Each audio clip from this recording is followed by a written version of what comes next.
Оны Навальный барлық документті көрсетті. Сен оған бір сөз айта алған жоқсың. Путин бұйрық берді. Путин қазір армиясын жіберген барлығы сценарий. Солар біздің қазақтың балдарына атып шықты. Сен жетісінде бұйрық бердің. Мен бұйрық бердім стрелять на поражение. Құдай сені ұрсын. Амин. Құдай сені ұрсын. Амин. Сенің атқан еңмен сені атсын. Амин. Тұқымың болмасын. Амин. Ал енді сен мародер дейсің. Мародеры, террористы. Ешқандай террорист Қазақстанға кірген жоқ. Террористің армиясы. Масимов, Қайрат Сатыбалды, Саят Адишев. Солардың армиясы емес пе? Барлығы біледі ғой, Сен террористарға кір десең кірмейді.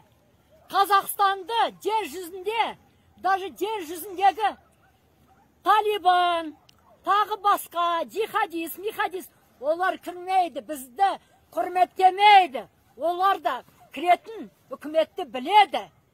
Сендердің Қазақстанды Путиннің бұйрығыменен, Си Цзиньпиннің бұйрығыменен, анау Назарбаевты отырғызған Кремльдің бұйрығыменен саттыңдар. Саттыңдар. Барлық жер жүзіне несіне кіреді ол террористар? Террористар сендерсіңдер. Главный террорист Назарбаев, оның бұйрығын жасап жүрген Путиннің бұйрығын жасап жүрген сенсің, сендер террористсіңдер. Мародер кім? Қасым-Жомарт Тоқаев. Жарайды, мен соқырмын. Көзім жөндеп көрмейді. Сен соқыр емессің ғой? Сен білмейсің ба? Барлық Қазақстанды тонап алып кеткен кім? Назарбаев емес пе? Назарбаев таратып жатыр ғой, ұрлағанын барлығын жер жүзіне. Қазір Путин мен Си Цзиньпин таласып жатыр. Әні мародер. Әбден аш. Әбден осы өмірде көрген жас, 15-16 жастағы қазақтар қолдарына түгі жоқ, қару жоқ, оларда киім де жоқ. Солар шықты ғой.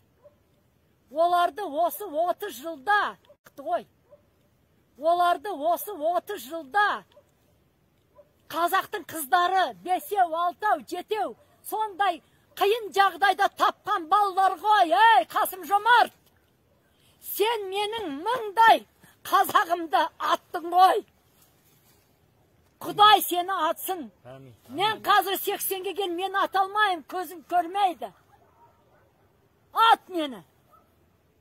Ана дүниеде рахмет айтам. Осы өмірде тұрғым келмейді. Бірақ Алла мені қазір алып жүр осыны айту үшін. Нағылет. Амин.